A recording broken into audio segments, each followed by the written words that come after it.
बिस्मिल्लाहिर्रहमानिर्रहीम। अस्सलाम वालेकुम स्टूडेंट। चैप्टर नंबर 12 और लेक्चर नंबर 2 आज हम डिस्कस करेंगे। निहायत ही इंपॉर्टेंट टॉपिक है, बल्कि ये चैप्टर ही बहुत इंपॉर्टेंट है। इसके अंदर बहुत सारे क्वेश्चन जो हैं वो लॉन्ग के लिए, शॉर्ट के लिए, एमसीक्यूज के लिए वो बहुत ही इंपॉर्टेंट है। तो इस चैप्टर को आपने अहमियत देनी है, इसको सही तरीके से याद भी करना है। तो शुरू करते हैं अपने इस लेक्चर को, जो कि अगला है इंसान का नर्वस सिस्टम।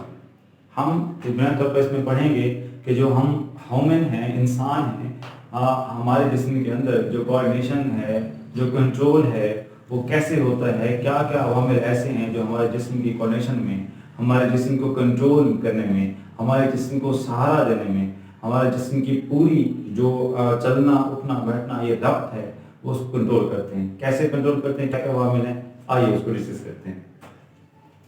तो आपकी बुक में स्टूडेंट लिखा है कि जो इंसान का नर्वस सिस्टम है वो बुनियादी तौर पर दो हिस्सों पर मुश्तमिल होता है। जो एक है सेंट्रल नर्वस सिस्टम और दूसरा है बेटा पेरिफेरल नर्वस सिस्टम। अगर हम सेंट्रल नर्वस सिस्टम की बात करें तो सेंट्रल नर्वस सिस्टम दिमाग और स्पाइनल कॉर्ड से मिलकर बना होता है। यानी कि हमारे जिस्म के अंदर जो खोपड़ी यानी सारे के अंदर दिमाग होता है। जो दिमाग है ये दरअसल हमारा सेंट्रल बुनियादी मेन हिस्सा यही है। हमारे पूरे जिस्म को कंट्रोल करने वाला मेन हिस्सा ये कौन सा है, हमारा बेटा दिमाग है। उसके बाद दिमाग के बाद आ जाता है स्पाइनल कॉर्ड। स्पाइनल कॉर्ड आगे मजीद स्पाइनल कॉर्ड का पूरा टॉपिक है, फिर बता देता हूँ कि हमारे सर से नीचे जब यहाँ से गर्दन से रीढ़ की हड्डी मूव करती है, रीढ़ की हड्डी यहाँ से गुजर रही है, तो दिमाग से के नीचे से एक और जो है एक मोटा सा हिस्सा निकलता है, गुजरता है, जिसे हम स्पाइनल कॉर्ड कहते हैं। हमारे यहाँ उसको आम ज़बान में हराम मगज़ भी कहा जाता है। तो वो हराम मगज़, वो उस हराम मगज़ को हम स्पाइनल कॉर्ड करते हैं। वो यहाँ से नीचे से होता है हमारी पूरी रीढ़ की हड्डी में से गुजरता है, और हमारा जो निचला हिस्सा है, जो धड़ है, वो उसके अंदर क्या करता है, कोऑर्डिनेशन करवाता है, रब्त कायम करवाता है। कौन? स्पाइनल कॉर्ड हो गया। तो बेटा सेंट्रल सिस्टम बुनियादी तौर पर दिमाग और स्पाइनल कॉर्ड से मिलकर बना होता है। और उसके बाद आता है पेरिफेरल नर्वस सिस्टम। बेटा पेरिफेरल नर्वस सिस्टम वो नर्वस सिस्टम होता है जो दरअसल नर्व्स से मिलकर बना होता है, जिन्हें हम न्यूरॉन कहते हैं। बेटा मैंने वो पिछले लेक्चर में बताया था। आज हम न्यूरॉन को हम डिटेल में जो है वो डिस्कस करेंगे। उसे हम क्या कहते हैं बेटा? न्यूरॉन्स कहते हैं। अब ये न्यूरॉन्स है बेटा हमारा जिस्म का जो बाकी मानता हिस्सा है, दिमाग और स्पाइनल कॉर्ड के बाद फिर हमारे जिस्म का जो निचला हिस्सा है वो तमाम का तमाम नर्वस सिस्टम नर्व से मिलकर बना है। अब देखिए बेटा, आपने फर्ज करें कहीं दूर जगह पे, आपके घर पे एक बड़ा सा हॉल होता है पानी का, और कहीं दूर जगह पे आपने पानी पहुंचाना है, तो आप कैसे पानी पहुंचाओगे? जाहिर बात आप एक लंबी सी ट्यूब लगाओगे, और लंबी सी ट्यूब लगाने के बाद फिर आप जहां चाहो पानी ले जाओ, आसानी से पहुंचा सकते हो। यानी पानी पहुंचाने के लिए आपको ट्यूब की जरूरत पड़ी। बेटा सेम सिचुएशन हमारे जिस्म के अंदर भी ऐसे है। दिमाग पेरिफेरल नर्वस सिस्टम के बगैर अधूरा है। पेरिफेरल नर्वस सिस्टम के बगैर दिमाग अपना मैसेज हमारे जिस्म के बाकी हिस्सों की तरफ पैगाम नहीं पहुंचा सकता। तो दिमाग को अपना पैगाम पहुंचाने के लिए जो चीज दरकार होती है वो यही न्यूरॉन सेल्स होते हैं। बेटा न्यूरॉन सेल्स मिलकर हमारे जिस्म का जो पेरिफेरल नर्वस सिस्टम है, जो कि हमारे पूरे जिस्म में फैला हुआ है, जो कि हमारे जिस्म के तमाम हिस्सों में दिमाग का मैसेज पहुंचाने में मददगार साबित होता है, उस हिस्से को हम क्या कहते हैं बेटा? Peripheral nervous system. ये जो बेटा हमारा पेरिफेरल नर्वस सिस्टम है, या जो हमारा सेंट्रल नर्वस सिस्टम है, ये सारे का सारा दरअसल न्यूरॉन से मिलकर बना हुआ है। इन तमाम के अंदर न्यूरॉन सेल्स की करोड़ों अरबों की तादाद में न्यूरॉन सेल्स मौजूद हैं, और ये हमारे दोनों सिस्टम को बनाने में अपनी क्या करते हैं? बुनियादी किरदार अदा करते हैं। जिस तरह हमने कहा था कि इंसानी गुर्दे की बुनियादी फेरियाती इकाई नेफ्रॉन्स हैं, इसी तरह बेटा इंसान के जो नर्वस सिस्टम है उसकी बुनियादी फेरियाती इकाई यही बेटा न्यूरॉन्स होते हैं। अगर न्यूरॉन नहीं होंगे तो हमारा नर्वस सिस्टम भी किसी काम का नहीं होगा। तो बेटा ये जो न्यूरॉन्स हैं ये तो होगी, समझ ले वो ट्यूब होगी। अब इन ट्यूब से पानी कैसे, पानी कौन सा होगा? वो पानी होता है बेटा नर्व इंपल्सेस। यहां पे मैं लिख देता हूं नर्व इंपल्सेस। ये बेटा ये बुनियादी चीज है, ये करंट, इसे हम करंट भी कहते हैं। मैं इसे एक छोटा सा हल्का सा बहुत ही कम वोल्टेज वाला इसे करंट कहता हूं बेटा। ये जो इंपल्सेस होती है बेटा, इसकी रफ्तार इतनी तेज होती है जितने की बिजली की रफ्तार होती है। अब देखा ना, पिछले लेक्चर में मैंने बताया कि ऐसे हमें गर्म चीज लगती है, जो ही मुझे गर्म चीज लगी, मैं एक लम्हे में होता है, सेकंड की भी लम्हे में होता है कि ऐसे गर्म चीज लगेगी और फौरन मैं हाथ खींच लेता हूँ। आप गिने सेकंड के भी लम्हे में आपने ऐसा ये सब किया होगा।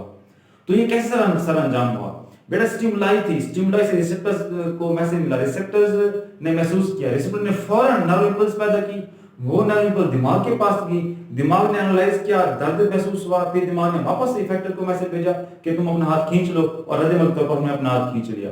तो ये सारा पैगाम लेकर आना और लेके जाना वाला पैगाम ये कौन लेकर गया? ये किसने की? नर्व इंपल्स ने की बेटा। नर्व इंपल्स के जरिए ही पैगाम दिमाग से जिस्म की तरफ जाता है और जिस्म से दिमाग की तरफ आता है बेटा। तो ये बुनियादी चीज है जो इन नर्व्स में क्या करती है, घूमती रहती है। कौन? Nerve impulse. तो आइए बेटा हम अगले, जो कि जिस तरह हमने नेफ्रॉन का बुनियादी स्ट्रक्चर पढ़ा था कि वो साफ्ट और फैलाती इकाई है किसकी? नेफ्रॉन जो है वो किडनी की। तो इस तरीके से न्यूरॉन्स जो हैं वो हमारे नर्वस सिस्टम की साफ्ट और फैलाती इकाई है। तो न्यूरॉन्स के हम स्ट्रक्चर पढ़ते हैं और इसको अपने सही तरीके से ज़हन-नशीं कर लेना इसकी डायग्राम को। और इस डायग्राम ये जो क्वेश्चन है न्यूरॉन्स का ये बहुत इंपॉर्टेंट है, डायग्राम भी इसकी बहुत इंपॉर्टेंट है। और मैंने वो पहले भी कहा था कि बायोलॉजी विदाउट डायग्राम कुछ भी नहीं है। अगर आप डायग्राम बनाओगे तो आपको जो है वो अच्छे मार्क्स मिल जाएंगे, और अगर आप सिर्फ थ्योरी लिख के आ जाते हो तो वो किसी काम के नहीं है, वो आपको थोड़े से मार्क्स दे देंगे और एग्जाम छुड़ा देंगे। डायग्राम के जरिए आप दूसरे को मजबूर कर देते हो कि वो आपको पूरे मार्क्स देने पे मजबूर हो जाए।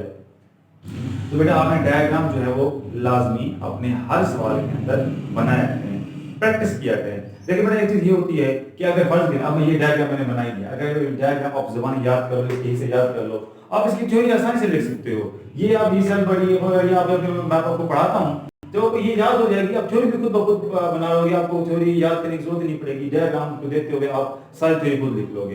तो डायग्राम अगर आप याद कर लेते हो तो आपको थ्योरी लिखने में आसानी पैदा हो जाती है।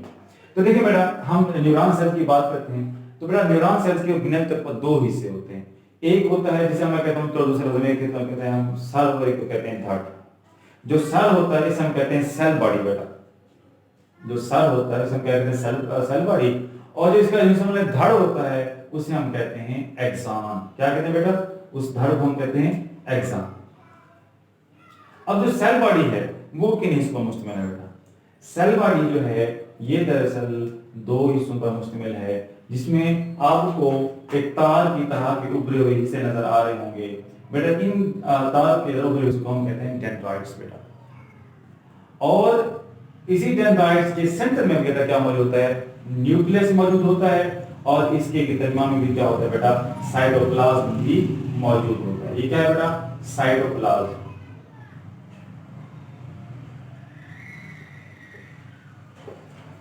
में क्या मौजूद है बेटा? साइटोप्लाज्म भी मौजूद होता है। अब बेटा सेल बॉडी तो ये इसमें मुश्तमिल होगी। फिर हम आते हैं नीचे की तरफ। नीचे की तरफ जब हम आएंगे तो आ जाएगा बेटा एक्सॉन। एक्सॉन में अगर आप देखेंगे तो नीचे की तरफ आप जब आएंगे तो आपको यहाँ पे एक उभरे हुए गोल शक्ल के हिस्से नजर आएंगे, सेल नजर आएंगे। इन सेल्स को बेटा हम कहते हैं श्वान सेल्स। ये बेटा श्वान सेल्स दरअसल ये सपोर्टिंग सेल हैं। इन श्वान सेल्स को हम न्यूरोग्लियल सेल्स भी कहते हैं, जो दरअसल सपोर्ट करते हैं किसको? न्यूरॉन सेल्स को, उसके काम करने में उसे मददगार साबित होते हैं। तो ये बेटा क्या है बेटा? Schwann cells. अब इन श्वान सेल्स के ऊपर बेटा एक फैटी तह चढ़ी होती है। फैटी तह यानी फैट की बनी हुई तह, ऑयली तह चढ़ी होती है। उस ऑयली तह को बेटा हम कहते हैं माइलिन शीट। इसको ब्लैक इसमें मैंने मेंशन कर दिया है। इस फैटी तह को हम क्या कहते हैं बेटा? माइलिन शीट कहते हैं। ये एक इंसुलेटर होती है, इसमें से करंट नहीं गुजर सकता। ठीक हो गया बेटा? और दरमियान में वो हिस्से होते हैं जिनके ऊपर माइलिन शीट नहीं होती। इन माइलिन शीट वाले बगैर वाले हिस्सों को हम क्या कहते हैं बेटा? नोड्स ऑफ रेनवियर कहते हैं। बगैर माइलिन शीट वाले हिस्सों को बेटा हम क्या कहते हैं? नोड्स ऑफ रेनवियर कहते हैं। अब होता क्या है बेटा? होता ये है कि नर्व इंपल्स यहां से आते हैं,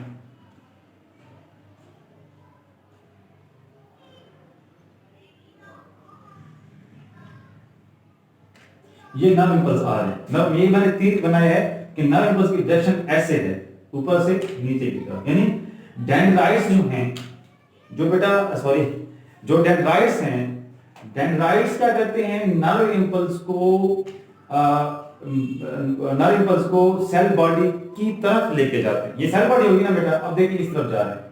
डेंड्राइट्स क्या करते हैं, नर्व इंपल्स को सेल बॉडी की तरफ लेके जाते हैं। फिर उसके बाद सेल बॉडी से होते हुए नर्व इंपल्स आते हैं और नर्व इंपल्स यहां से गुजरते हैं। कहां से? एक्सॉन सेल से। जब नर्व इंपल्स यहां एक्सॉन सेल से गुजरते हैं तो हम कहते हैं बेटा कि अब जो सेल बॉडी है, डेंड्राइट्स क्या करेंगे, नर्व इंपल्स को टू द सेल बॉडी की तरफ करेंगे और सेल बॉडी क्या करेगी, सेल बॉडी नर्व इंपल्स को एक्सॉन की तरफ ले जाएगी। यानी dendrites move the nerve impulse to the cell body and the cell body move the nerve impulse to the axon।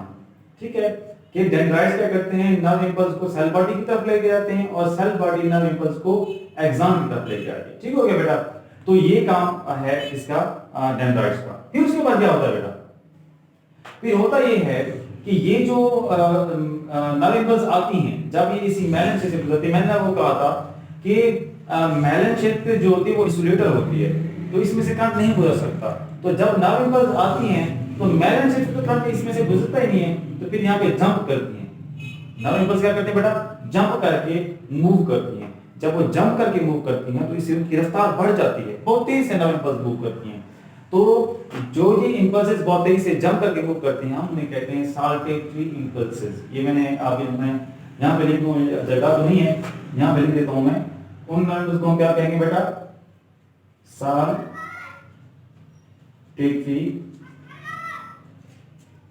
Impulses कहेंगे, जो कि जंप करके हुए आते हैं, उनको हम क्या कहेंगे बेटा, साल्टेटरी इंपल्सेस कहते हैं।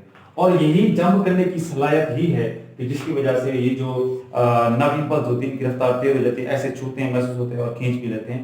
तो यही मददगार साबित होते हैं, कौन, यही माइलन क्षेत्र वाले श्वास से मददगार साबित होते हैं। तो बेटा ये जो एक स्ट्रक्चर था, ये न्यूरॉन सेल का स्ट्रक्चर था, बहुत ही आसान है, बहुत ही इजी है, आप आसानी से आप इसको बना सकते हो। काश ऐसा होता कि मैं यहाँ पे आपको डायग्राम ऐसे ही बना के देखा था, लेकिन होता ये है कि अगर मैं पढ़ाऊं किसी और साथ साथ ये लिखता जाऊं तो लेक्चर मेरा आधे घंटे का 1 घंटे का चला जाएगा। इसलिए मैं पहले ये लिख लेता हूं, फिर बाद में आपको मैं समझाता रहता हूं, ताकि लेक्चर ज्यादा लेंथी ना हो।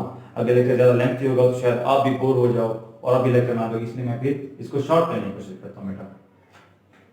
अब आ जाते हैं कि हमने न्यूरॉन सेल्स का ये पूरा स्ट्रक्चर पढ़ लिया है। अब हम बढ़ते हैं कि न्यूरॉन सेल्स के अकसाम कितनी हैं। तो बेटा न्यूरॉन सेल्स की बुनियादी तौर पर 3 अकसाम हैं, सेंसरी न्यूरॉन्स होते हैं, इंटर न्यूरॉन्स होते हैं और मोटर न्यूरॉन्स होते हैं बेटा।